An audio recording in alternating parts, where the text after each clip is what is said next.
Welcome to the Chick Foley Show.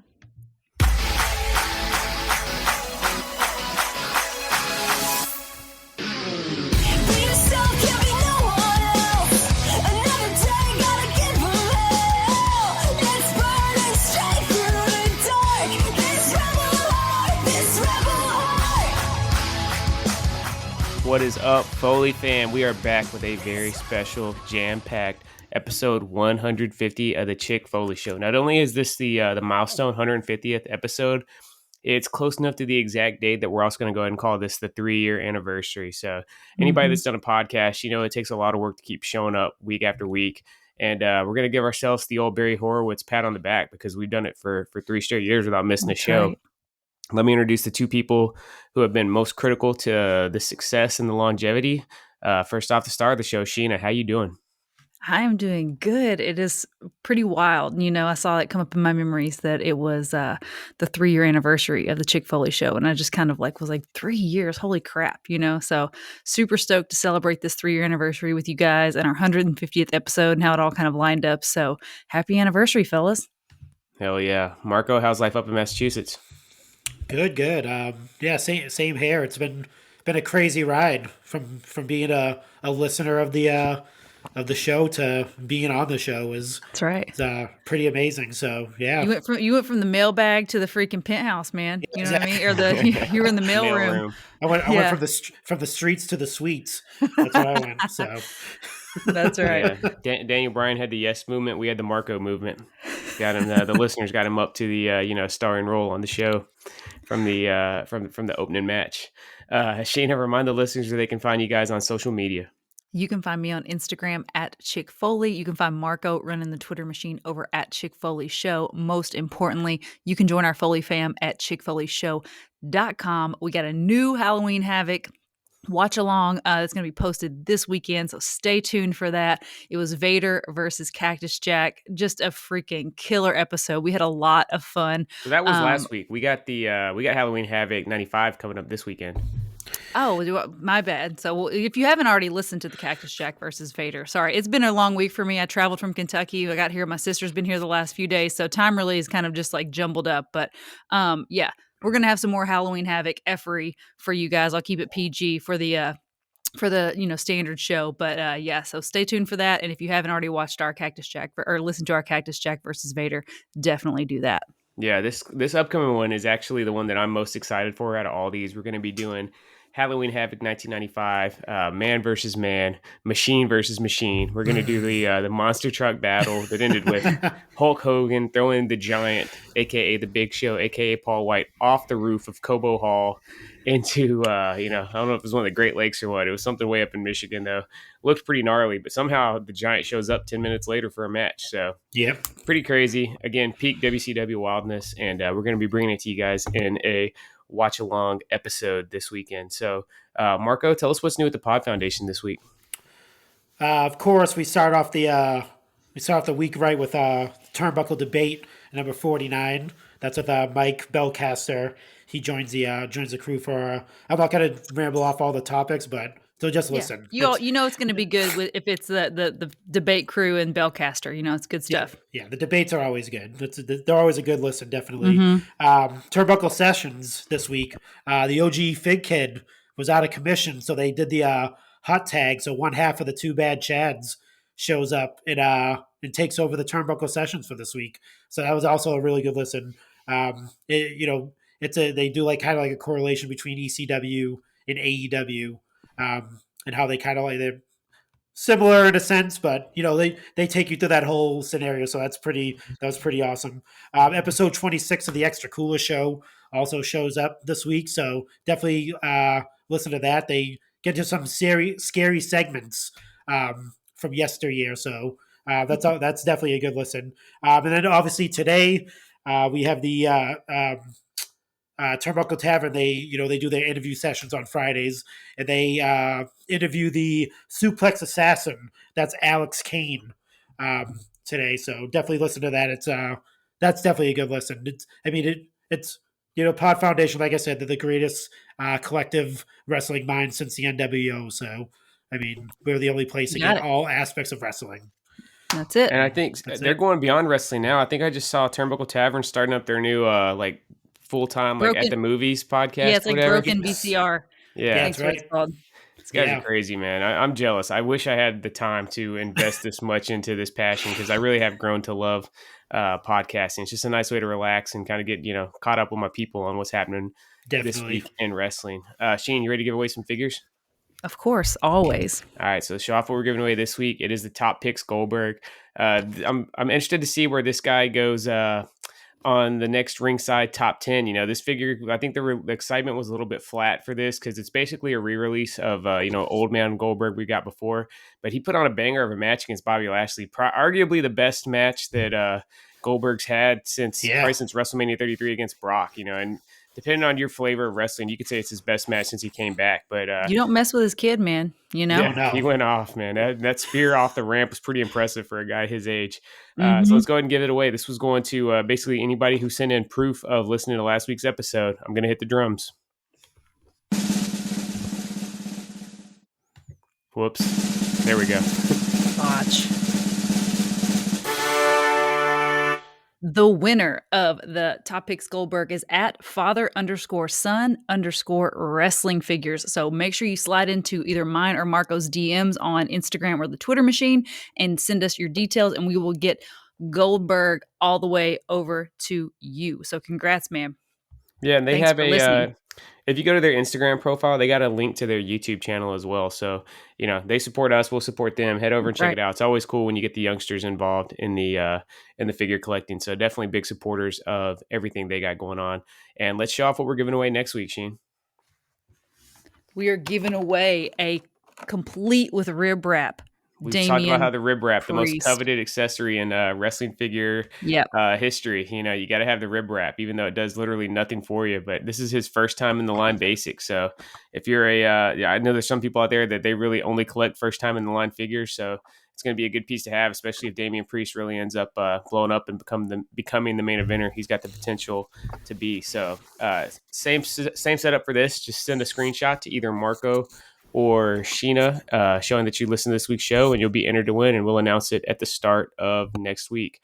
We want to remind you guys to use code Chick Foley at Ringside Collectibles to save 10% on all your orders. They got some great stuff up this week. The Legend Series 7 actually somehow popped back up on there, even though that was a Target exclusive. I guess they got some overstock. Instead of going to Big Lots, it went to Ringside. So they got those up.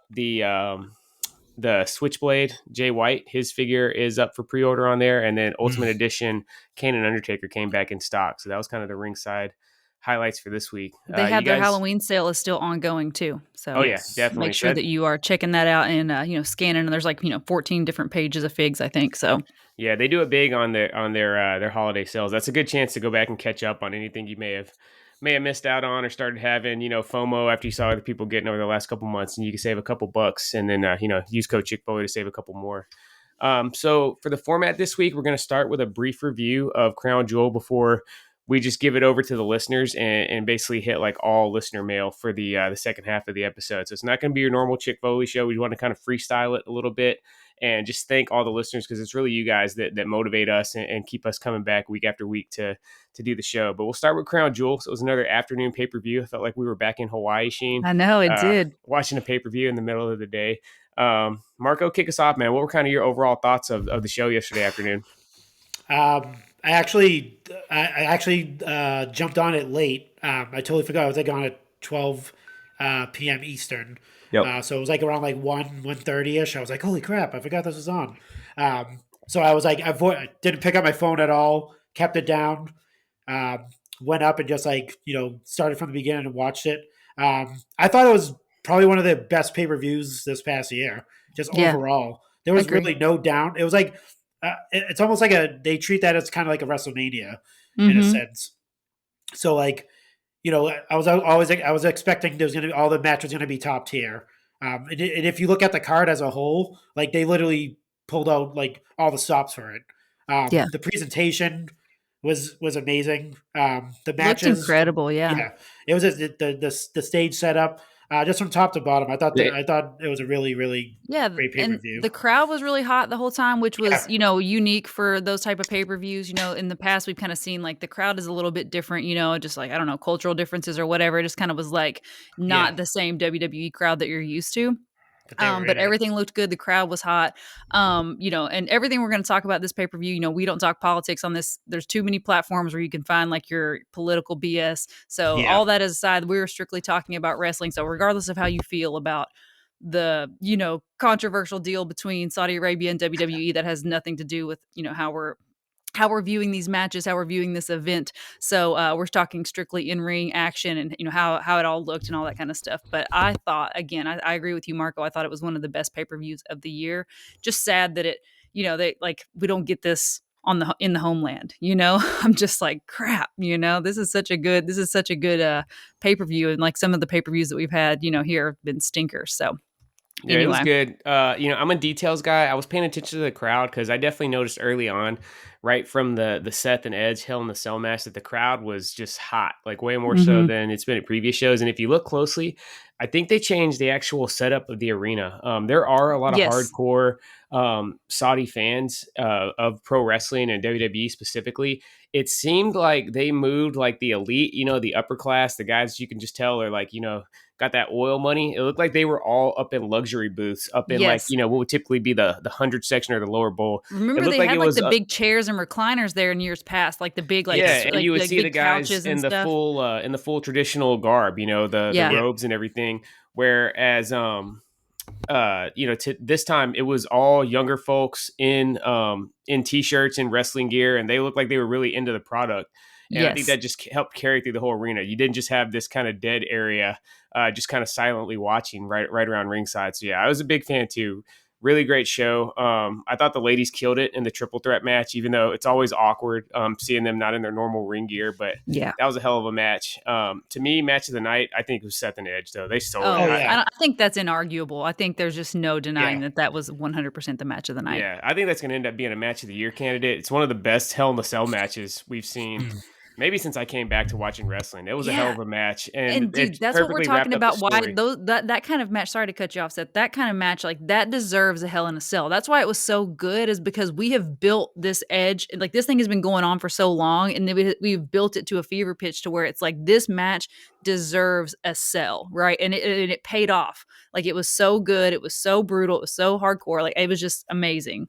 Yeah, and I thought that their whole feud was just excellent. I'm hoping that WWE does the right thing and lets both guys move on to something else. You could always bring them back later on, but this was perfect because Edge, he won the feud because he won 2 out of the 3 matches, but I don't think Seth lost anything because both the matches that yesterday he really lost just because he got overconfident and wanted to keep piling on the Mm-hmm. punishment and made a mistake. The one match that Seth won, it was the most decisive match of the feud. Edge got stretchered out of Madison Square Garden. I mean, Seth basically beat him to a pulp in the match that he Mm-hmm. won. So even though Edge came out on top, I think both guys are heading over to Monday Night Raw with a ton of steam. And yeah, I'm looking forward to going back and watching that match again. That spot where Seth got knocked off the top rope into the cell, then through a table was just Yeah. crazy, man. Like, I don't know. I love that match. Barker, what was your match of the This night? Go ahead. Oh, it's definitely that one. You can't let up on the on Roman Reigns and Brock Lesnar though. That match was It was pretty good. intense too as well. It was pretty crazy. It was always great seeing it's kind of weird seeing Brock Lesnar as the face in a match, and like that crowd was hot for Brock Lesnar. Mm-hmm. They're Yeah, chanting huge both. pop. They were going, yeah, they're chanting both names, but it was that match was pretty insane. And obviously, it was going to happen with the rest of the Bloodline guys coming out and stopping it. But the I that's my favorite match not because of the wrestling, mainly because uh, Paul Heyman he wasn't like animated at all. Like he was stoic throughout the whole match. If you guys noticed, We still don't know what side Paul's on. Yeah, Paul was exactly. We leaving don't with know the what winner. he I meant think he to was do leaving when with he the threw that winner, in. one way or the other. Yeah.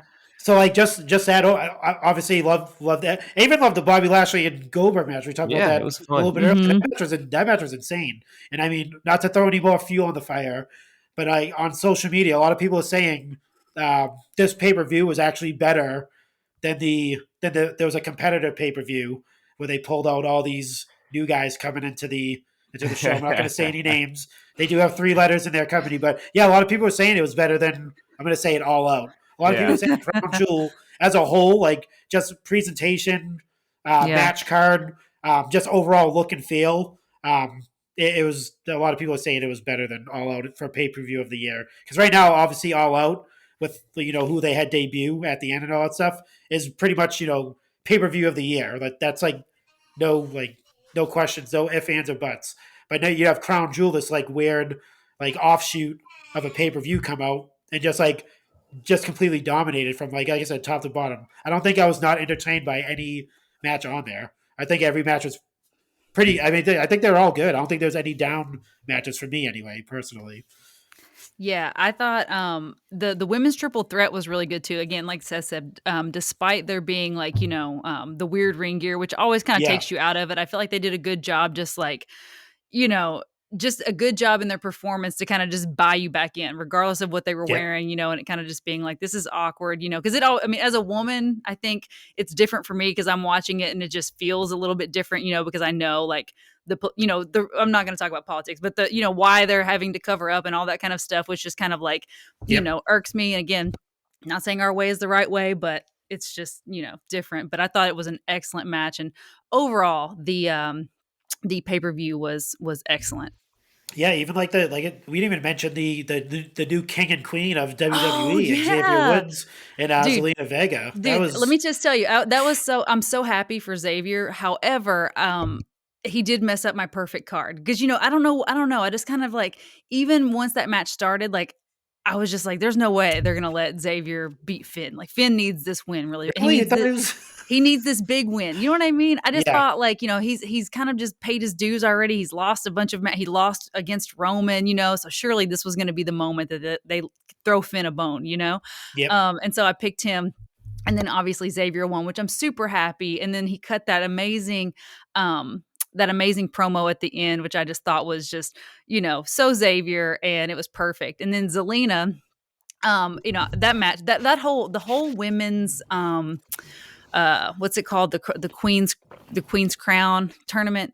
Yeah. Yeah, Yes, Queen's okay. Crown. Let's I just always call want to say we Queen can of call the it Queen of the Ring. Yeah, I mean, we all know yeah, I that's what always it want to really say is. Queen of the Ring, but that's not it. So the Queen's Crown tournament, that whole thing was just kind of like poo poo. It was like meh, and the Zelina Dewdrop match wasn't much better. But I am happy, and I'm excited to see what Zelina does with the Queen gimmick that she's going to be given, because I mean she's so animated and just amazing. So I'm sure whatever she does is going to be a hit.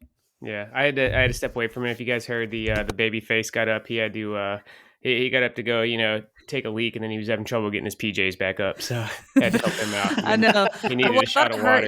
It's so funny, just to break the fourth wall here really quickly. I heard like little footsteps, and as a mom, you have that kind of like gut instinct. I'm like, dude, one of my kids is awake. I mean, obviously I knew it Yep. was Brett. I mean, I knew Stella wasn't like climbing out of her crib, but I was like, dude, Brett is freaking awake. And then all of a sudden I heard, Mama, Dad.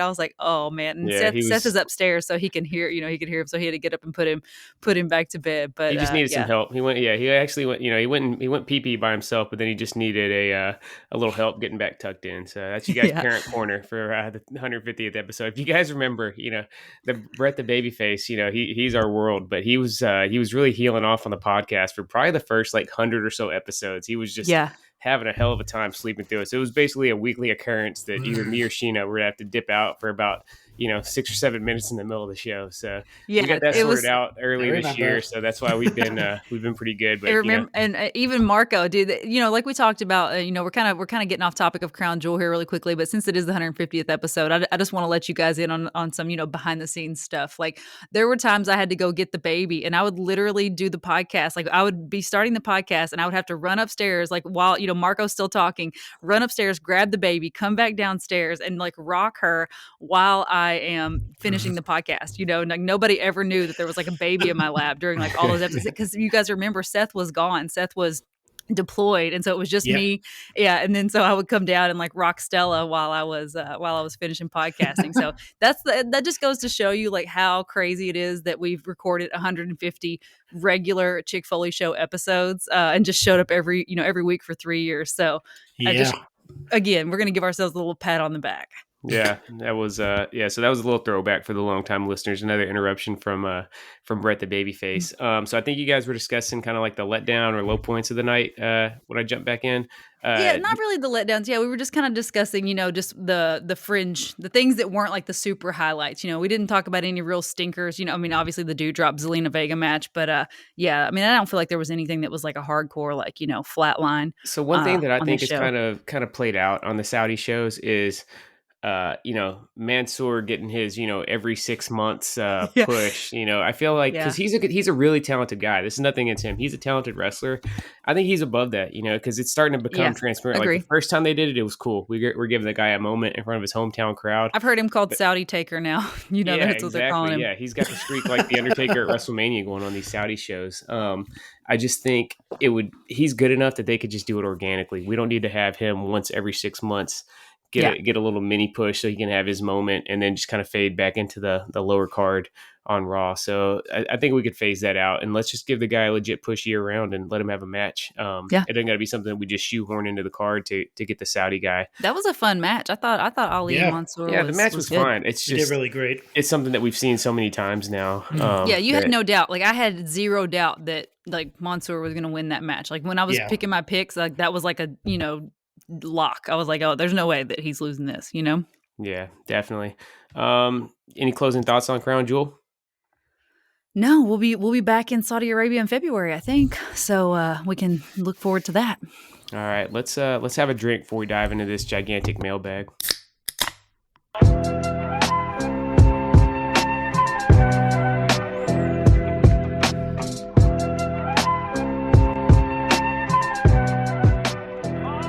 All right, Sheen, you can get us started. What are you sipping on for this momentous episode? So for the 150th episode, it would be a shame to sip on anything other than Broken Skull IPA. You guys know the deal. El Segundo Brewing Company, Stone Cold, Steve Austin. I'm keeping it with the holiday theme. I do have my little shop of gore, Nightmare Before Christmas koozie here, and I have there's a skull on the can. Did you take the last Broken Skull IPA out of the fridge? It's the coldest beer in the fridge. It was all the way in the back. It was Did you ask if you could drink the last Broken Skull IPA? Damn. I didn't think I had to ask. You're like the expert on supply chain issues. It's inconsistent supply of Broken Skull IPA, man. Oh that my is. God. Listen, before the show, Seth was running me down. Did you not say there was Broken Skull IPA in the fridge? You got my mouth fixed for a Broken Skull, and then you're gonna pull the rug out from under me. You know what I mean? Yeah, I forget what you picked, but you definitely didn't pick Broken Skull IPA. So I was going through this. I was still thinking what I was gonna drink during this show, but you know what? Here we go. What a heel move. There she goes, right there. I was finishing up a Red Bull during the Crown Jewel segment, so this is my first sip of Broken Skull IPA. Marco, what are you drinking, man? I was going to say, so that concludes episode 150 of the Chick Foley Show. Yeah. Sheena, tell me you can be fun. No, Where you can find us on social media. Oh, man. Yeah, bad mood now. So I have this beer called Spider Gates. It's from the Timber Yard Brewing Company. I'm not sure if you can see the can. Look at that. That's that cool. Can's pretty cool. It's like a what's the description on this thing? Very cool looking can. On the can. So I kept it Halloween. So it is a pumpkin ale. It's a brown ale brewed with local pumpkin and fresh ground spices. And this is proudly brewed and canned in East Brookfield, Massachusetts. If there's one thing in Massachusetts and in Maine, it's tons of breweries. There's like I'm not sure if this like East Coast is like the brewery capital of. Well, you guys got United Sam States, Adams. but, Sam Adams was the original craft beer. Yeah, and no, it's like it's just literally if you go to Maine, right? You could do like a brewery tour. So there's like literally breweries like one after another on this like whole strip of land. Nice. It's pretty insane. But yeah, it's actually I wasn't expecting it to be like this. It's like a dark kind of like. Yeah. It's almost like a stout, but it isn't. It's an ale. It's actually really good. I thought there was going to be like actual ground up spiders in there. I have no choice. I just drink it anyway. Whatever. I know. What's the ABV on that bad boy? It's only 6. Only Six six? That's pretty 6%. heavy, man. Yeah. I mean, yeah, we've had heavier on here, but 6 is still a stout beer. That's when you know you're a craft Yeah. beer drinker, when you're like, oh yeah, it's We only don't we don't Yeah, have 6, we don't it's have fine. we don't have Jordan on the show this week. You don't got to try to stunt and say only 6. You know what I mean? Yeah. You can- Yeah, for most people, anything over 5, they're drinking like 2 of them, and they're gonna be freaking rocked. So yeah. yeah, I got me a custom 6-pack up here, and I'm starting off with the Juice Bomb IPA. We've had this on here before, but very delicious, juicy IPA. Probably my favorite flavor of craft beer right now. And yeah, Shane, you want to get us started on this supersized edition of the mailbag? Let's go.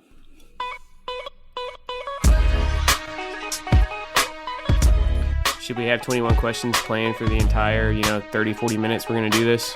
Yeah, that's right. No, we'll just put it down real low, Nah, we're good. Let's kick it off. All right. This one comes in from our man, Tony Barker. He says, when you started the podcast, what were your ultimate goals and hopes? 150 shows is incredible, and you should be proud of what you've built. Love you guys. We love you too, Tony. I mean, Thank you for Shane, the you're the only question. one that's been here since the start. I think you're really the only one qualified to answer this question. Yeah, I don't think I really I didn't set out and have this big vision of what I wanted from the podcast or anything. I felt like it was just kind of like the next organic step, because I felt like there was such a community within the Chick Foley Instagram and stuff, and we had, we have tons of people that follow our account and stuff like that, but we have a pretty a smaller loyal fan base that has showed up since the beginning, and it's grown. And I thought it would be a really cool way to have a more long form way to serve that community, than just the regular post. And we were doing a lot more stuff with Unboxamania on the Instagram stories and stuff like that. So it just kind of seemed like the next step. And my goal was just hopefully that people would listen and not just completely thrash and cancel the Chick Foley brand, I was super, super nervous. Thank God, Seth continues to push me outside of my comfort zone, because I was like, I don't think I'm going to do this. I don't think I'm going to do this, and Seth was like, yes, you are. So to see where it's come and how many people that we have listening, and, that we have people from all over the world that tune in every week, that is just beyond what I ever set out and hoped for with the podcast. And I'm so fortunate to get to do it with, Marco and Seth and, Jordan when he jumps on with us, and, the community that we've built on Facebook and everything, our true Foley fam. It's just been amazing. So thank you all for listening, and a special thanks to our Foley fam for making it just even more personal and more fun, and, being there as our loyal supporters all the way. Hell yeah. Yeah, it is cool seeing the international listeners. I think Greece for a while there, that was our biggest country outside of the UK and Canada. I think that was our buddy WWE figure artist who was hooking us up, getting us some juice over there. What we got next, Shane? I'm going to throw this one out to the heel husband. If you could rewrite a historic wrestling event, which event and how would you rewrite it? So we're going historic. This is and this is from, did I say it's from Shane Tanasier, our guy Shane Tanasier? That's a good question. One booking decision that never sat right with me was the way the Iron Man match ended at WrestleMania 12 with it going to a draw. I felt like it would have been better. It would have left more meat on the bone for Shawn and Brett if the ending would have had a little bit more controversy on the overtime. Because, so Brett had him in the sharpshooter, locked in. Shawn wasn't going anywhere. Sharpshooter, center of the ring. So Brett really had the match won. And then they restarted with overtime. That goddamn Gorilla Monsoon restarted the match. And it went for a minute and a half. And Shawn kicks Brett in the face twice and pins him. I felt like the overtime, either they should have made the Iron Man match shorter, maybe make it 30 minutes and then let the overtime go longer. I think it shouldn't have been as decisive of a win for Shawn. And I think it would have made the rematch that obviously we never really got. I think it would have made it that much better. All right. That is an excellent answer to that question. And I don't disagree with that at all. I'm going to throw this one to Marco. This is from Zach Hertzler. He says, do you guys think wrestling would be even better if we didn't have everyone spoiling wrestling news? Example, in recent months, a lot of talk about AEW signing Bryan Danielson, CM Punk, etc., and then they showed up. So basically, do you think it would just be better if we were back in the dark ages where you had to search for dirt sheets? It's funny. I actually think about this all the time. Every time I see some type of crazy comment from somebody, or just some type of editorial or anything like that. I always think of that like I wish it was like back in my day, that type of thing. Like Yeah. when you didn't have there weren't so many voices. I think this is like one of the topics we had on this show, like maybe last year or the year before, where social media had like a impact on how we view wrestling in general, with so many voices and so many people being able, even us, like Yeah. commentating on things. But like, yeah, I think it. I think we need to tone it down a little bit when it comes to like just commenting on everything. Just gets a little tedious for me personally. Like you're on Instagram, I'm on Twitter. You Yeah. see, like I see it literally all day, every day. It gets out of hand. I Everybody has a wish. platform, everybody has a Yeah, voice, and even if there yeah, were spoilers back in the day, like, they were coming from people who at least maybe possibly had some sort of, you know, insider information, right? Like, something got leaked or yeah, whatever, whereas now it's just everybody just throwing their assumptions out into the wind or throwing their fantasy booking or what they think they yep, heard or their interpretation of what they read or what they saw. I don't think it's again, it's subjective. I'm glad that we have like this, open dialogue where we all know that it's all, predetermined and there's all this stuff going on behind the scenes that we don't know about and we can kind of talk about it and fantasy book it and all that. And I think it's cool. And again, we do real-time updates on our Instagram and all that kind of yep, stuff. So I mean, I can't be like, don't be out there spoiling stuff because I know for a fact that I've spoiled stuff for many, many people out there in the yeah, world. But yeah, I don't know. I don't know how I feel about it. Like I try to stay away from all that stuff, but it's kind of hard because we talk about it on the podcast, So yeah, how do you feel, Seth? What's your The speculation is great. If we didn't have that, I don't think there's a lot of people that they like following all the behind the scenes maneuvering and stuff better than the actual Mhm, in ring action. And what that does, that's true. all the speculation, like, there's some of it that's annoying. I think Marco, you nailed it. Kind of like the constant bickering and like some of the really just kind of toxic debates that spring up about shit that may not even end up happening. That stuff could go away, but the actual like fantasy booking, speculating, yeah, rumors, I think that's great because that's what makes wrestling a 24/7 365 hobby. If it wasn't for That's that, true. it would just be tune in to watch the shows and that's it. And outright spoilers like off of like tape shows and stuff like that, that's lame. Or like when you say like 100% this is going to happen, that's lame. But the speculation and like the strong hints, I think that really makes moments. Like I think arguably the biggest moment of this year was when CM Punk debuted on Rampage. And the reason that moment was kind of so like, I mean, I say orgasmic. That was really kind of like what that pop was like. I mean, it was huge. The reason it Mhm. was is because everybody basically, without knowing it was happening, everybody knew it was going to happen. And that let it just build to a fever pitch. So as soon as that guitar hit on Cult of Personality, it was just an explosion. Right. yeah, Similar thing when Daniel Bryan came out at All Out. That one was so huge because people were just expecting him. But before we got him, who we were all kind of, waiting to see, we had Adam Cole, which was a real shocker. So we hear Adam Cole, that kind of threw everybody off. And then when, Flight of the Valkyries hit, people just went off again. So I think That was a night. Oh my gosh, that was such a night, dude. Oh, yeah, yeah. just you That's talking about that, like reliving it. I'm like, oh, dude, that was such a wonderful night. you know, I was gonna just to add to it, like what I like too is just to like piggyback off of you, Seth. Is like I like when that speculation comes from the source itself. So like CM Punk or Daniel drop Bryan some teasers, man. or Yeah, little even Edge when cryptic Edge made tweets. when he made that return at Royal Rumble and he posted that like old picture of like his like gear. That picture is Yeah. old. That picture's been Yeah. floating around for like years. So like people like are, but that was from him. He tweeted that out himself. So he like threw fuel to the fire. So like I like when that happens when like the person you have in mind is also like engage in that speculation that they're gonna return or Yeah. do whatever. So that's not bad.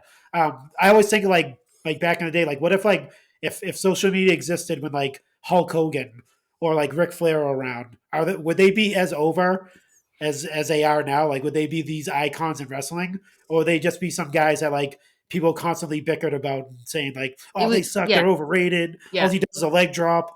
All he does is this. He has 100%. no like. 100% it would be like that. I don't think they Yeah, would be because one of the cool things about, the thing that those guys' legacy is that they were so protected and They had the their mystique. gimmicks. Yeah, they're mysterious. You know what I mean? Like you All didn't you ever see saw those. was Hulk Hogan. You didn't see Terry Bollea. Yep. Exactly. So yeah, those guys were protected, and they were very protective of their gimmicks. And that's what that's what made wrestling so amazing back then. Is just because these superheroes came on, and you knew that they had lives outside of wrestling, but it was I like didn't know that. I thought Hulk just was in the back of a WWE 18-wheeler, and then they, just they showed up just to the pack next him up town. and then Yeah, Yeah, he just uncage him. yeah. I can see that's that. funny. Oh man. You All guys want to right. give away our first special edition Chicky? Oh sure, yeah. Let's do So you that. guys know we have the Chickies, or our year-end award show we do every year, but in commemoration of episode 150 and the 3-year anniversary, we're going to do special Chickies encompassing the entire Chick Foley Show era. So this is basically from 2018 October until now. We'll kick it Mm-hmm. off with the best match of the Chick Foley Show era. So Sheena, you can go first. So this is really tough because there's been some amazing matches, especially since AEW's come in the mix, and that you expand a little bit, and you have more matches to watch. So this was really hard to narrow down. So I was just kind of going with something that I felt like was super memorable for me, and it was like the first pay per view that we talked about on the Chick Foley Show, which I think is also very memorable. It was Evolution. So it was like October 28th, 2018, and it was like right after we started the Chick Foley Show on the 18th. And Becky and Charlotte had a last woman standing match, and it was just incredible. It was the first and only all women's pay per view, and then it was the first ever last women standing match. So it was just a hell of a match. Both ladies just left it all on the mat, and just a historic moment. So and super memorable, like I said, because it happened like right after we kind of like debuted the Chick Foley Show. So I'm gonna go with that for the best match of the Chick Foley Show era. Marco, what do you got, man? Man, if we're gonna go with kind of like things that are near and dear for matches, obviously I want to go to like the Tyler Bate versus Walter. Oh yeah, That was like an awesome match. But I'm gonna go with I gotta go back WrestleMania 35. I knew you were gonna say that. Yeah. Kofi Kingston and Daniel Bryan. I mean, the match itself is really. I mean that match was like the pinnacle of that WrestleMania. Like they could. I mean, obviously in hindsight, that could have been the main event. By that time, like literally all the fans in that arena, like they just literally soaked up all that energy because after that match, it was pretty much they're Yeah. all tired after that. But yeah, no, I definitely go back to that because that was the first time I was on the show and I spoke about we did the recap of Mhm. WrestleMania 35 and yeah, no, that's definitely and the match itself is awesome. I like to go back and watch it just like in hindsight. And it's pretty amazing. You still get that like feel of Kofi Mania and all the stuff that he's been through and Oh yeah. Mhm. all that stuff. So yeah, no, definitely that match right there. Excellent choice. I'm going to go with a WrestleMania 35 rematch, the main event from SummerSlam 2019, Seth Rollins versus Brock Lesnar. So this is Brock had cashed in on Seth at the Extreme Rules the month before to take back the Universal title. This was their rematch. I think it's the biggest win anybody's gotten over Brock since he's been back. There's a few people that have beaten Brock, but it's almost always involved some hijinks. And then Drew had the weird win at WrestleMania 36 to an empty arena. But this was Seth won one-on-one with Brock, put him through a table, curb stomped him 3 times. It was just a really awesome match. One of my favorite Brock matches since he's been back as well. Seth had a rib wrap in that match, if He had a I'm rib wrap, remembering yeah. correctly.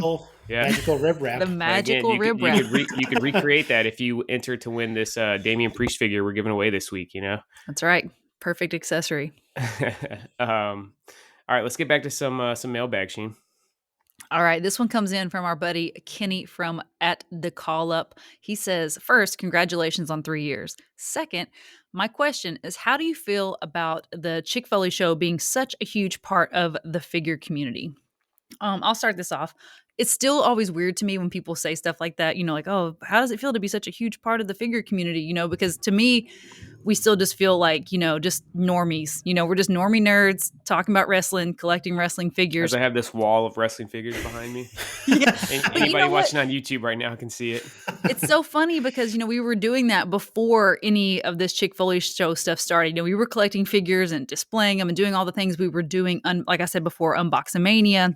And doing all kinds of stuff on the Instagram account. We have our Instagram Championship Wrestling. You can search the hashtag and go back and, get caught up on all the Instagram Championship Wrestling that we've done over the years. And all of that stuff precedes the Chick Foley Show. We were buying stuff from Ringside and promoting Ringside without ever dreaming of like partnering with Ringside, which has been so cool. And being being a part of the figure community has brought us some really amazing talented people that we are so lucky to call friends now. And like I said, it's been cool to connect with Action Figure Attack Steve. Like, he's just a great guy. Jeremy Padower, all people that we wouldn't have connected with had we not had this super nerdy, super niche Corporate hobby. Steve at Ringside.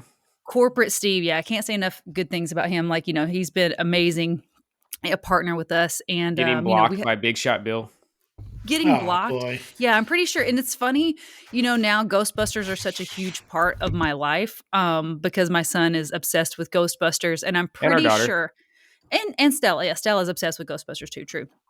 And I'm pretty sure, I don't know exactly when it happened because there was never any like confrontation, but I'm pretty sure posting those leaked photos of the Ghostbusters WWE figures is what got me blocked by Bill, because I remember specifically Matt Cardona like going off on people for posting those leaked photos, and I was like, well, I'm not taking it down. Like, I'm not taking it down. And I think Bill maybe saw it, or saw that we had posted it, and just blocked me. So yeah, I mean, it's wrestling figures. It's not like it's like the blueprints to one of our like nuclear submarines or something. Like, I don't really know what the exactly. What the big deal may as is. well to someone like Bill, like that's his livelihood, so it may as well be the nuclear codes. But and I don't understand what he thinks is going to happen, like, because there wasn't even a competitor back then. But what, like, exactly, like these are going to leak out, and like Jazzwares is going to go run into the factory and make their own like AEW Ghostbusters or something. Come on. Yeah, exactly. And if anything, it got more hype for the actual figures. Like, when stuff like that happens, people are like freaking, ferocious. They're like, on the internet, like, oh my gosh, let's see more pictures. Where did you get these pictures? Yeah, because you see the shady leaks that you're like, okay, this looks really cool. Is this even legit? Yeah. That gets you kind of baited up for the official photos. And then once you see those, it's like, all right, game the fuck on. Like, let's give me these figures, So yeah, those are like just a little teaser, They're like a little like shower beer before you go hit the party and get wasted. So yeah, exactly. I don't know what I really don't understand what the big deal is. I'm pretty sure. I mean, like I said, that's as far as I can date it back, because after that, like, that's when I started. It was definitely that, because it was very shortly after. We noticed it like within a day. Yeah, because we always checked Bill's Instagram and stuff like that, and it was like very shortly after that I was like, why? I was like, why can't I find Bill? And then I went and clicked on his name again, and it was like, no account, and I was like, oh shit, I done got blocked by freaking Big Shot Bill, and it was a good photo of him. It was something that would get people excited. I could see it if like you got some like weird shot of the figure that was like, at 50% like work in progress and posted it up before it was ready to be seen. But these things were like, they were ready for people to see them.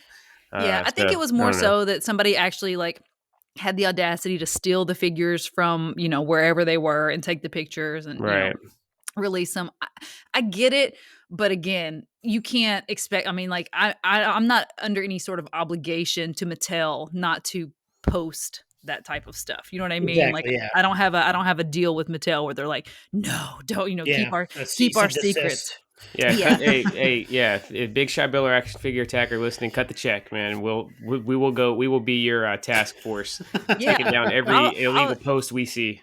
Exactly. I will go and troll people until they like bend and take down, all their content that is stolen and or, leaked. Same thing with Jeremy, man. I see I've seen a few some leaked images of a upcoming Jazzwares figure. That we'll get in a bidding war. We'll be in a bidding war. We will work with the highest bidder, whether it's Jazzwares or Mattel, whoever wants to come to us with the check. You know what I mean?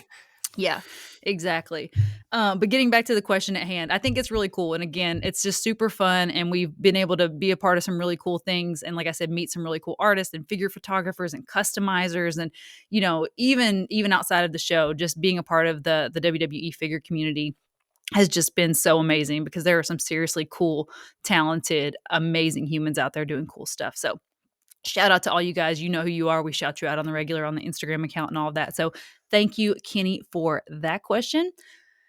This one is from our good buddy, Shoes Up, Sleeves Down, Foley fan member. He says, let's pull this up. For listener mail, you're performing at WrestleMania. Any role, wrestling, guest host, manager, advocate, etc. What shoes are you wearing? And what's the situation? Fantasy booking allowed. So Seth, as our resident sneakerhead, I'm going to toss this one to you. I'm going with Jordan 1s, man. You know, you see the Bucks, they wrestle in them. They're a great shoe for doing business in. Some of the other ones, I'd be too worried about messing up. The Jordan 1s still look good when they got some life on them, creased up a little bit, you know, beat up and stuff. And they got a nice flat sole. You know, there's not any technology to them. They got a nice flat, stiff sole. So if you need to super kick somebody, they're going to give you a solid base if you need to put somebody in a sharpshooter. So as far as actual combat ready sneakers go, I think you can't go wrong with the Jordan 1. Yeah, I think that's good. So you're going in ring action. So you're gonna be wrestling at WrestleMania in your Jordan 1s. No, You're going for performance. I see myself feeling like the Burt Reynolds role, being like the special guest ring announcer for the main event. But you never know when trouble is going to come calling and you got to step in the ring. So I'm going to be ready for whatever. Marco, you got any sneaker recommendations for yourself at your big WrestleMania debut? I don't even know. Dang.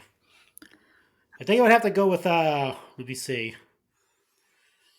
I'm going to go old school John Cena and go with the pumps, with the high top pumps. Just so I could do the just so you could do the pumping motion. Yeah, just do that. I mean, it didn't do anything. I mean, if you've owned a pair of pumps back in the day, they didn't increase your chances of. It literally just made them more cushy. Yeah, that's all it did. It made it a little bit more cushy when you wore them. Yeah, so it's such a stupid. Sometimes gimmick. they would break, like the whatever that was inside the tongue would pop, and then one would pump. You have one like you'd be like you'd have a squeaky shoe and you walk and be like. Tss, yeah, exactly. So. I mean, yeah, that's what I would do. High tops, the high top version. Though. Going for some high top pumps. Yeah. I see myself in more of a, not really an advocate role because I have a crazy phobia of like public speaking. So I can't imagine like, getting out and cutting promos in front of people, but maybe like a valet situation, and I'm going to go with the Concord 11s just because I'm convinced that that is what like they are inspired by Bret Hart's wrestling boots. So, I'm going to go with that clean design, always looking fresh. You can dress them up. You can dress them, put them with your ring gear, whatever you got going on. So it's a multifaceted shoe. And so I'm going to go with the Concord 11s. Yeah, the Bucks wrestling 11s also. So good choice. Our choices were Young Bucks approved. Exactly. You get a little creasing on the sides of the toe box, but I feel like that toe is really good for like a nice little kick to the gonads. Gives you a nice little extra protection. Wow. So let's go with our buddy from over across the pond. He says, Philip Dunnett, what have you lot got in store for the next 150? Okay, and thanks, Harry Potter. I know it always cracks me up when he says when he calls us you lot. It's the most like UK thing ever. And the 3-year anniversary, unless that's already passed by. Also, what celebrities would you give the Gronk treatment to and give them an elite? Has to be involved with the WWE to avoid some weird rabbit hole. So I know this is a controversial answer, but I feel like we need it because he had a significant part in. I already know where this is WWE, going. and obviously he had a very significant part in real world. We need the Trump figure. We need to make it happen, man. You can't tell me that thing would not fly off the shelves. I know he's so controversial. Mattel probably wouldn't want to touch it with a 50-foot pole. But you can't tell me WWE doesn't shy away from controversy. Yeah, you can't tell me at the maybe for next year's WrestleMania, if it was build a figure Donald Trump, like could you imagine the sales? Like I think it'd be the biggest selling WrestleMania set of all time, man. Yeah, because there'd be people that think of. So, he's got his supporters that would want to get the figure to put it together and have, even if they're not wrestling fans. You get wrestling fans who probably like his, the stuff he had, because it was always, his stuff was entertaining. It was a very entertaining storyline. And then you got the people that hate him that would want to, grab it to do some funny photography or do whatever, man. So, oh yeah, definitely. Yeah, I think, I think it'd be a cool figure that would just really, really kind of capture that moment in time. Quick story, Steve Austin on his podcast, he was asked about what it was like working with Trump. Because remember, Steve Austin was the guest referee at the Battle of the Billionaires match. And he said he was super easy to work with, man. He talked about how it wasn't until the day of the event that Vince got the idea that Trump should take the stunner. And as soon as they got brought up, I don't know if it was Trump's agent or manager or whoever started speaking up like, no, like that can't happen. And Stone Cold said that Trump like cut him off and like looked at Steve Austin and Vince and said, "Do you guys think it'll make the show better?" And Vince was like, "Yeah." And Trump said, "Screw it, let's do it." And that's how probably the worst stunner we've ever seen in wrestling history. That's how that went down. So yeah, I think it'd be a cool figure. Yeah, I know that's a controversial pick, but I think we need it in the line. Marco, how about you, man? Yeah, I mean, just to piggyback off of that, I mean, Stone Cold's the only person in history to have a stunner president. So yeah, I mean that's doesn't get more high profile than that. Exactly. But I'd probably go with. I'm surprised this hasn't happened yet. I'd probably go with Bad Bunny as the. I think we're getting that. With a figure. Yeah. I mean, he actually came out in a recent interview and said something like, all his concerts, he never goes back and watches any of his concerts, but he watches his WrestleMania match constantly. Mm-hmm. Like, so good, man. He killed it, dude. He's like a legit, like he's obviously he's a wrestling fan because, the Booker T song. And then like in the video before that, he had actually Stone Cold was in one of his videos too.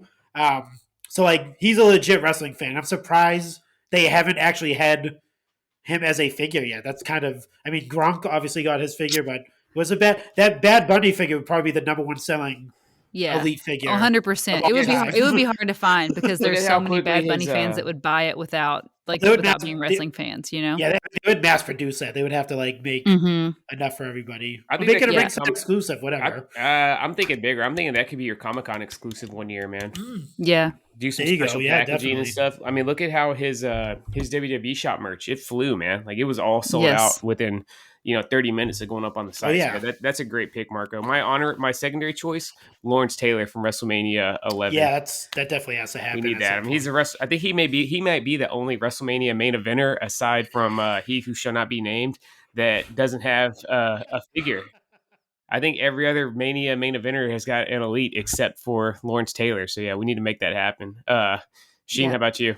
I still want a Cyndi Lauper figure. I think that would just be like a really cool, addition and kind of it would be really unique. I don't know how many people out there are clamoring for a Cyndi Lauper figure, but I mean, she's definitely iconic in the history of wrestling and, all the stuff with Captain Lou and Wendy Richter and all that kind of stuff. So Captain Lou's one of my most wanted right now. I say get on Mattel Creations. Let us fund that. Let's get a 2-pack Captain Lou and Cyndi Lauper. That would be beautiful.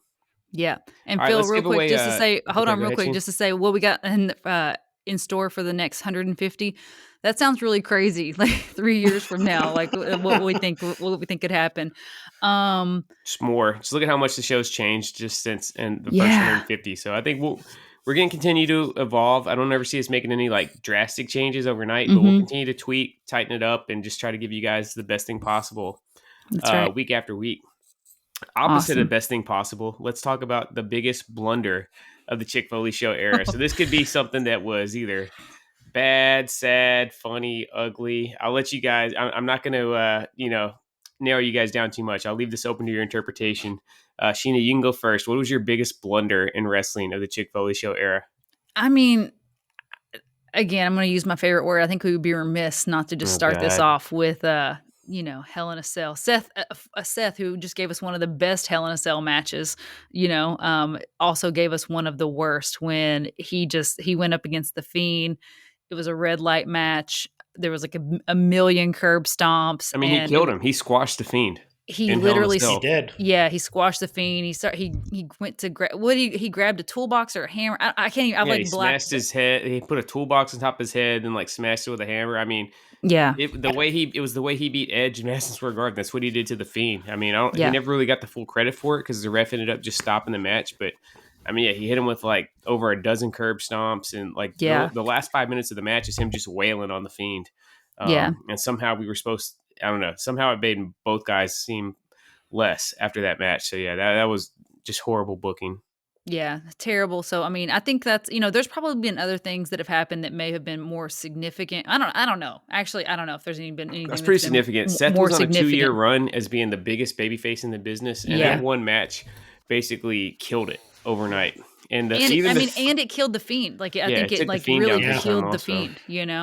And The it made us Fiend just should have question, like, been. what is the Fiend even? What even is he? You know, Yeah, like he should what have been a is this? special attraction. He never needed the belt, man. He Yeah, just should have been something that we see 1,000%. at the big events, like pick somebody, stalk somebody in the little Firefly Funhouse videos, and we should see the Fiend at like Survivor Series, Mania, the Rumble, and SummerSlam, and that was it. But Yeah.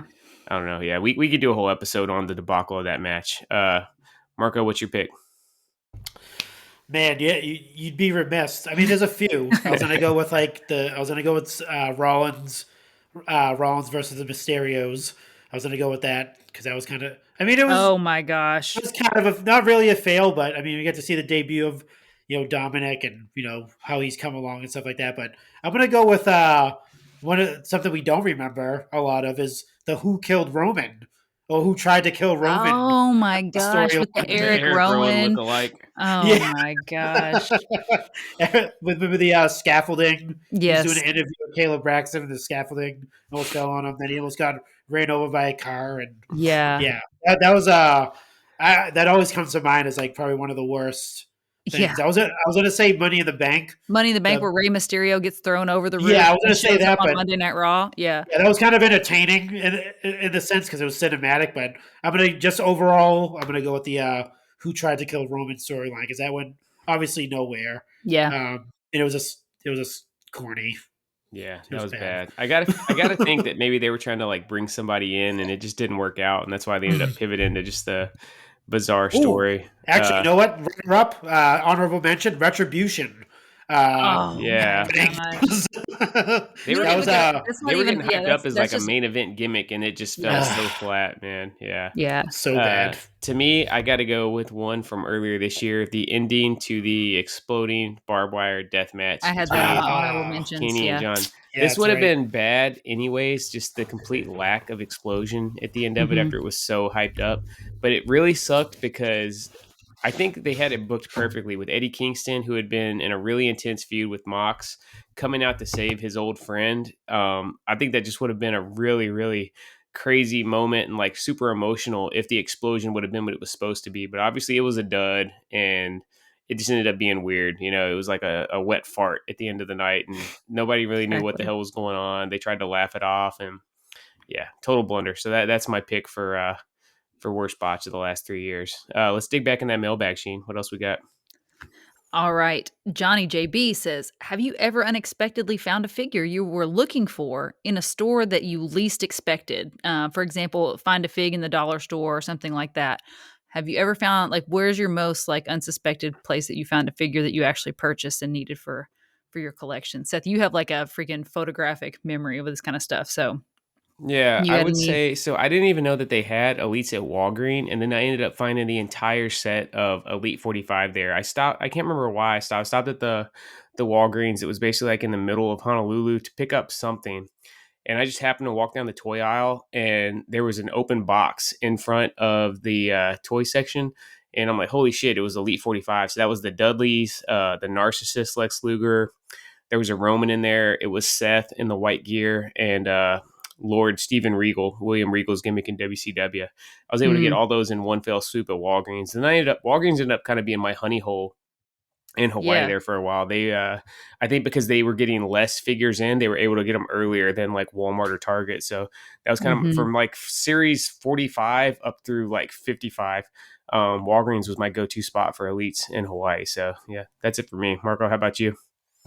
I don't really have any ones that I like kind of stumbled upon. Maybe the only one I can think of is maybe at was that a Burlington? Coat The Coat Factory? Factory? Yeah, Co Factory. Yeah, they You're have going to like the way you look? Yeah. they I know had that's Men's like Warehouse. yeah they had wrong place. But they have like a toy section, and I found a the the Festival of Friendship Oh, yeah, set yeah. with Chris Jericho and Kevin Owens, like the whole set. And they didn't really have any like a bunch of figures. It was just like they had a bunch of those for some odd reason. Yeah, that was I kind ended of up finding it there. that was in like the dying days of Toys R Us when those dropped. So I Yeah, think like there are a lot of those that would have went to Toys R Us just ended up going to random places. You made me yeah, think of it. Elite 51, those showed up at TJ Maxx like the Yes. same time they were hitting Walmart and stuff. I remember at the TJ Maxx by our house in Hawaii, we found that we ended up getting them for a giveaway on I think just on the IG account because the Yeah. Chick Foley Show wasn't even a It thing wasn't a yet. thing So yet, no. this is like they're still hot. Like they're the newest set on Ringside. We had found the ones that we needed at the Walmart by our house, like maybe just a couple days before, and then we hop into TJ Maxx, and the entire set is on the pegs, and they're like $9.99. So we bought up the whole store, and we did some giveaways on Sheena's IG account for those. So Mhm. yeah, the discount store, Big Lots, TJ Maxx, Marshalls, places like that. Marshalls, Always check the toys, man, because that overstock stuff, it can go to the most random places. We know the famed flashback set that was Walmart exclusive. You guys can see Harley Race over my left shoulder if you're watching on YouTube right now. Those all ended up going to Canadian overstock. There's some Canadian guy on eBay that has made probably over $10,000 in the last 2 years because he has just been constantly putting new flashback series 3 figures up on eBay. So yeah, check your overstock stores. You never know what's remember going to when be in there. all the retros were at Ollie's for a long time, like Yeah, Five Below. Five Below was like the spot to go Five for Below. retros. Yeah, Oh yeah, so, Five Below had them too. That's right. check those stores, man. Because like I said, the overstock stuff, it goes far and wide. You never know where it's going to show up at. All right. Next question comes in from Jason Cook. He says, "Would you like for someone to make older wrestling figures in 6-inch form of wrestlers from Mid South, AWA, NWA, etc.? If so, who are some of the ones you would like? I would love to see the fabulous ones: Midnight Express, Rock and Roll Express, Handsome Jimmy Valiant, and Austin Idol, just to name a few." Well, way to leave some meat on the bone for us, Jason. So I assume he's talking elite scale, which I think elites are actually 7-inch scale instead of 6-inch scale. I'm not gonna. I won't name off every wrestler from Mid South. I love that. I used to go to that stuff. We lived in Memphis from 1990 to 1993 when I was a kid. So there were a lot of Monday nights. My dad would take me and my little brother to the Mid South Coliseum to watch some USWA. If I could have one pick of some wrestlers to get in elite form, I'd go with the Moondogs, man. Moondog Spot and Moondog Rex. Those guys were super toyetic with the shaggy white hair and like the cut off denim shorts, and I just think that'd be a really, really cool tag team to have from USWA. Marco, I know you're a Mid South fan. Who would you want to see? Oh yeah, I was actually about to say that. Yeah, I was thinking maybe like a Butch Reed from Mid South. Yeah, Butch Reed would be awesome. Maybe even a JYD, like with a Mid South version of JYD. Yeah, like because he was freaking jacked back in the day. Like that. I mean, he was like Hogan for them for Mid South. Yeah, so he was the biggest baby face they had, man. Yeah, definitely, and definitely the Butch Reed I think would be a really cool elite if it came around, and maybe they can do a. Actually, no, that's it. Yeah, just a Butch Reed. Sheen, you got a pick for this one? I do not have a pick for so this one. So I got one more. We could get Kane when he was the Unabomber. You guys remember that gimmick? That's he had like one. the Jason Voorhees mask. Like, yeah, I think that would be awesome. Yeah. I would even take a Dusty. Kane always has the best one-off figs, dude. He's the one-off king. I would even take like a Dusty Rhodes in the Mid South. Yeah, that'd be cool. Even maybe do a 3-pack with when he actually refereed a match with JYD and Butch Reed. It's on Peacock. I haven't even checked to see if any Mid South stuff is on there, but if it is, definitely check it out. It's pretty awesome. But obviously, one more we could get stunning Steve Austin. We could get stunning Steve Austin with the long blonde hair and like the tie dye, like the Billy Gunn booty shorts. Like the gear he was rocking. Yeah, that'd be cool too. Be cool. Johnny JB comes in with another one. He says, "Best Halloween candy. You can only choose one, so choose wisely." So I'm assuming this is like either a snack size, something you would get trick or treating. We've had this debate before on, I think, like maybe last year, like what constitutes Halloween candy, because like you can get all of these types of candy all year round, like most of the time, but obviously like, they're in fun size or snack size or I'm going to go, Laffy Taffy, even though, like you said, it's available year round. I feel like I mostly only see Laffy Taffy at Halloween time. So I'm a big fan of like purple I love Laffy Taffy. Watermelon, like the big watermelon Laffy Taffy. But yeah, the only other time of year that I eat Laffy Taffy is Halloween. So yeah. Marco, you got a favorite Halloween candy? Dang, not really. I mean, what? How I do mean, you not have it's a just so, favorite? I love all candies. That's why all the mostly chocolate candies, but Yeah, that's man, me. In Hawaii, it was always so tricky because, like, I always love to buy the chocolates. I love to buy, like, I would buy like full size bars at Costco, for people who had the yeah, best Halloween costumes and stuff. And of course, then I got all the like Hershey's and Mars and like all those kind of candies. Like, I come correct with the good candies at our house. But Hawaii was like so hot on Halloween, like it was tricky. I'm like, hurry up, take it home, like don't let it melt. yeah. Um, I am a fan of Hershey's, like the tiny, like the Hershey's or Oh, I could the smash smaller some of versions. those, dude. Like Yeah. even just the regular old Hershey bars, just Oh like the yeah. plain chocolate. Like I could crush those. The special dark. Oh my gosh, Oh, so good. Let's definitely. let's do another Chicky. Let's give away the best figure of the Chick Foley Show era. Sheena, you can go Okay, first. the best figure. This is tough too. I really loved both. I mean, there's been so many great figures, and we've had so many great lines emerge since we started. I'm gonna stay with Mattel. I think. I don't know. Okay, I'm gonna say I really like Aleister Black. I don't know if I can't decide if I like his NXT figure more than I like his Elite. It was 85, right? Elite 85. Elite 85 was the newest one, but he had one that was in Elite, I want to say like 72 or 73. The one that's in the gray trunks. I think that's the best Aleister Black figure. That's I'll my have to look. I favorite don't one. remember that one. Let me think.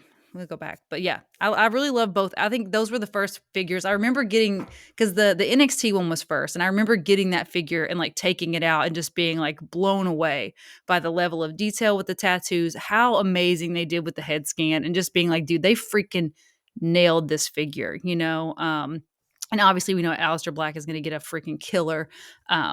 Unrivaled figure coming up, or is it unmatched or unrivaled? One of the Jazz Wars Aleister figures. Black's not going to get one. Malachi Black will, though. That's Malachi right. Black, You're yes. right. You're right. Malachi Black is gonna get a new figure. So yeah, the man always all of his figures are incredible. So that was just the first one that came to mind because there's so many. Like, I mean, you could literally rattle off like 20 amazing figures that were just like unbelievable from 2018 to current day. But I'm gonna go with Aleister Black. Marco, what's your pick? Oh man, this is it. It's tough. It's all subjective. We're We'll in the say, golden age, man. The Chick Foley Yeah, Show era yeah. has been the golden age of wrestling figures. Dang. Yeah, it's so hard. It's definitely hard to pick what figure was the best.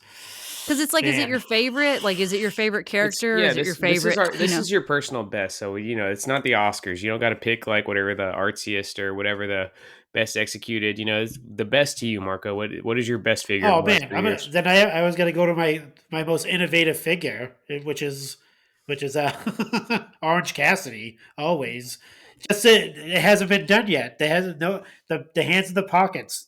Yeah. Yeah. It just does it. The removable jacket. Like I said, I wish you could take the jacket off and the shirt was there too as well. You could take the shirt off, but no, definitely. I mean, just for innovation alone, that's probably my favorite figure, and Well, it's since we're jumping to just like what our personal favorite is, this was the one I was having a hard time choosing between because I was really going with the one that like stood out to me and just one was super yeah, memorable, like looking at it, and it was between that and Ruby Riot. Like that same NXT series produced a Ruby Riot figure that was just freaking yeah, that phenomenal. was amazing. He's Yeah, right that I here over my right shoulder.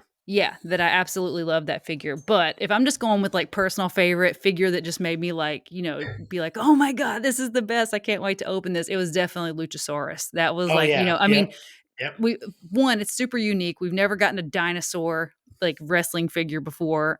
So yeah, Luchasaurus was definitely one that like, stole my heart. And whether you think it's the best, executed figure or whatever, I love that figure so much. Yeah, for me, I would go with Ultimate Edition Bret Hart. The Ultimate started off with Ronda Rousey and Ultimate Warrior, which were good. Those were two really good figures, but it was when I got that Series 2 Bret Hart that I really was like hook, line, and sinker, like in on Yeah. this line.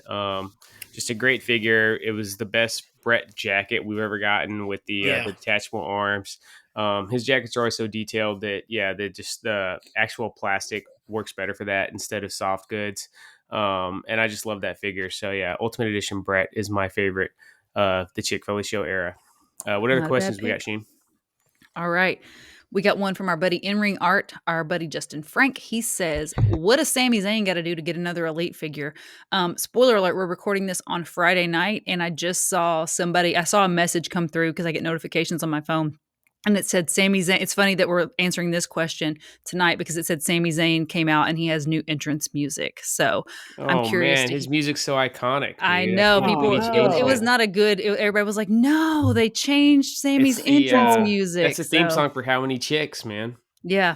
So, Yeah, I mean, R.I.P. Sami Zayn's entrance music. But yeah, what's the man got to do to get another elite figure? We need a conspiracy theorist, Sami Zayn. His last Yeah. one just warmed so hard, man. Like it ended up on, I think it was selling for like $1.99 on Ringside's Christmas sale. So that probably shied Mattel away. You know, I think Sammy's got a small but strong following.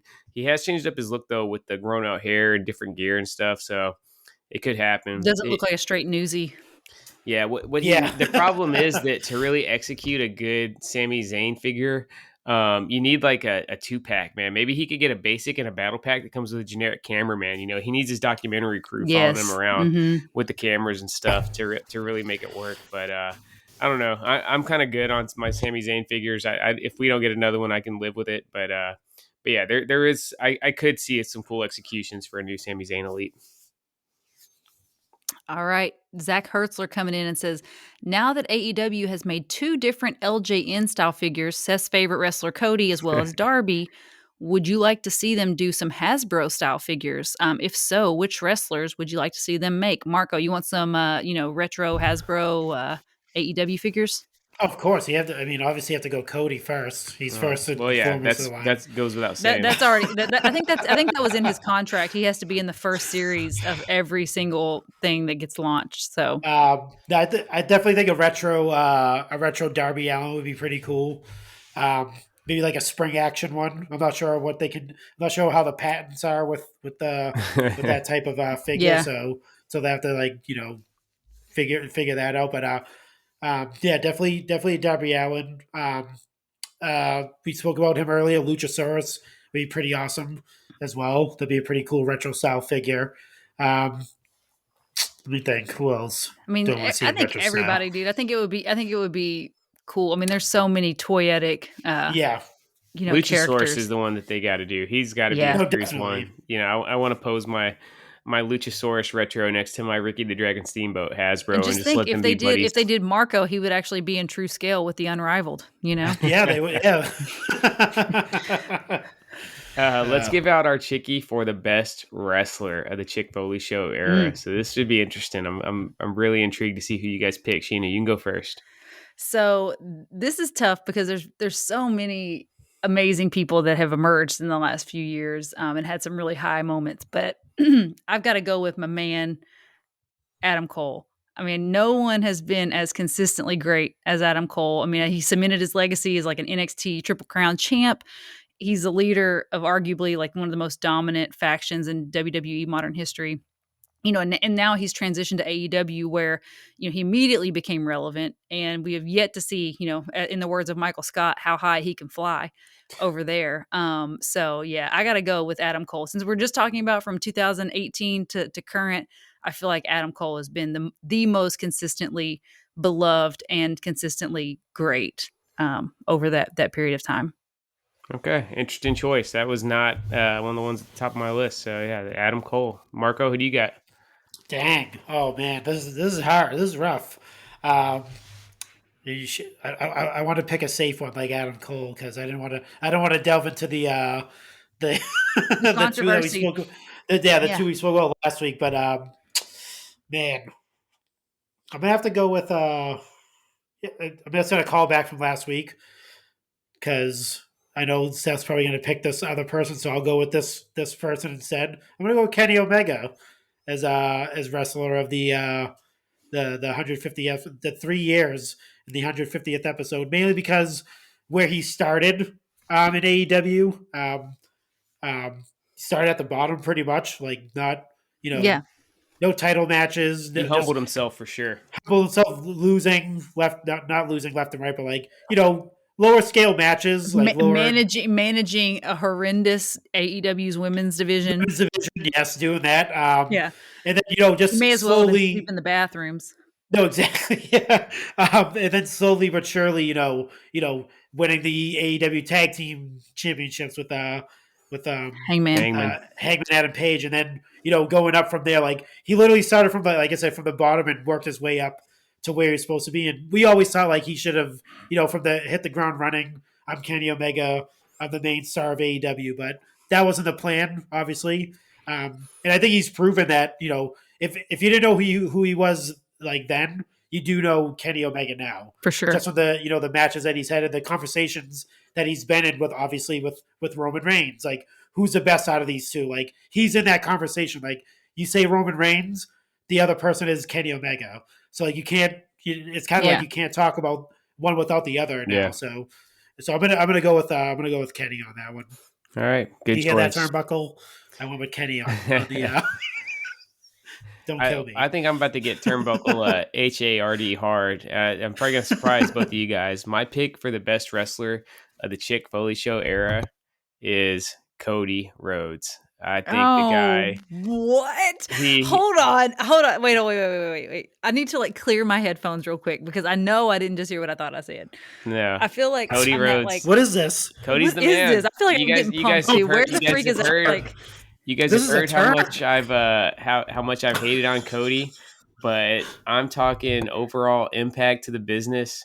Cody is the driving force behind the creation of All Elite Wrestling. That's definitely been far and away the biggest development of the Chick Foley Show era. And if it wasn't for him, it never would have happened. He brought the kind of he had the vision. Tony Khan had the money, and they made it happen. He went out and recruited Kenny and the Bucks and Hangman to get this thing started. If it was for him, I think it's 50-50. Those guys would either still be in New Japan or, they might be in WWE right now doing God knows what. Yeah. And can you imagine the Bucks in WWE? Wow. Yeah. Even though Cody, obviously this isn't in ring. Wow. I'm not a huge fan of Cody's in-ring stuff. His in-ring stuff is decent. The character, I really don't care for it. But as far as overall impact to the business, Cody's already a legend. He's probably top 10 all time on impact to the business with what he's done with the creation of AEW. And like I said, I think it was his vision that got these guys to come and make it happen and take the chance on starting a second promotion. And not only did they start it, they got dealt a really, really shitty hand because the pandemic kicked off basically 6 months after AEW was starting out. Nobody would have batted an eye if, when all that was going down, if AEW said, you know what, we got to either just fold or we're going to have to put this thing on pause for a couple years ago. But they adjusted in a lot of ways, I think even better than WWE did. Their product was still pretty compelling, both creatively and just visually. It looked great every single week when you tuned in, even though it wasn't a jam-packed audience. And I think Cody deserves a lot of credit for that. I give all the success AEW's had. To me, it's Tony Khan and Cody kind of neck and neck at the top for who gets the most credit for that. So for that reason, yeah, Cody is my top wrestler for the Chick Foley Show era. That's a shocker. I'm shocked. I cannot wait. I literally cannot wait to hear the Foley fam commentary on this pick. Yeah, this is I'm like, I can't even speak anymore. This is 1 week only. I'm going back to hating on Cody next week, man. That's part of my gimmick. Wow. But I'm gonna give credit where credit's due. I'm glad you guys were. I thought you guys would be surprised by that, so I'm digging the reaction. But I know. Yeah, I think Cody's fell out of my chair. I know. I need Cody. I need Cody to listen to this episode and not all the previous episodes. You know what I mean? He did put over the video on Twitter. And, he did. Yeah. He did the Chick Foley unboxing of one of his 1,000 figures.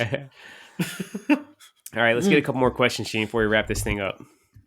All right. Well, this is our last question, and it comes in from our main man from the Coming Down the Aisle podcast, John Swallow, and it kind of goes into our last Chicky. J-Bone. J-Bone. Yeah, Boney Con. Frequent, side hustle guest on the in the turnbuckle verse, or the tavern verse, I guess I should say. It says, what has been some of your top moments in the 150 episodes of the Chick Foley podcast. Man, he kind of bid on our last Chicky. So the That's what I last said. I Chicky said was I going may to as be well. favorite Chick Foley Show memory. Yes, So so I'm gonna we'll answer combine it. John's question, and I'm gonna say when J Bone joined us on the Chick Foley Show podcast, that was definitely a top Yeah, he moment. killed it. Yeah, he killed his guest hosting gig on the Chick Foley Show. So I got to give a big shout out to our main man John, and yeah, so that will answer his question, and then we will get into our last Chicky, and we'll kind of talk about our favorite Chick Foley Show memory. All right, yeah, we'll save you for last on this one, Sheen. Marco, you can go first, man. What's your favorite Chick Foley Show memory? Oh man, I don't even know. Probably, I mean, me gracing the show with my presence. That's probably the best memory. No, I'm joking. Man, I don't know. Definitely, it's probably just that.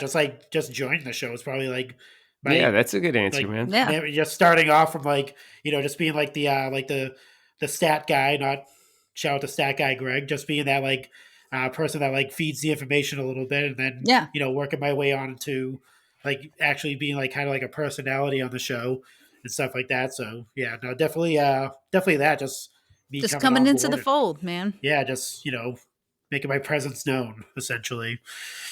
Oh yeah, Seth? for me, I got to go with the formation of the Pod Foundation, man. When we kind of had this idea that let's link arms with some other podcasts that we're fond of and have similar views of the wrestling business and the podcast game to us. And Extra Cooler, we had a prior relationship with him, so that was easy. But then reaching out to Turnbuckle Tavern, getting those guys in the fold, it's been so great. You know, we did it originally it started off as a way to just collectively kind of increase our platform, but cross promote. Mm-hmm. Yeah, and cross promote stuff. But it's really grown into just friendship and collaboration. You know, we got an amazing group chat. I'd love to find a way to go back and maybe just get a giant printout of the running group chat for maybe the first year of the Pod Foundation and just print it out, so everybody to go back and read, because it's pretty fucking lit in our group chat. Just all the discussion, the arguments, and just bouncing ideas off each other, and just the level of support. You guys have heard a lot of collaboration. They've all been on our shows. We've been on their shows. It's been a ton of fun, and we love those guys. The Extra Cooler and the Survivor Series team over there, the Two Bad Chads, and all the extended cast of the OG Fig Kid. Yeah, love those guys. So yeah, that's probably my favorite thing about it is that we've got this extended family now for the Chick Foley Show. And Shane, we'll let you wrap it up. 100%. I co-sign on both your favorite memories, because those are some of my favorite memories as well. And I'm going to say my favorite Chick Foley Show memory was last year.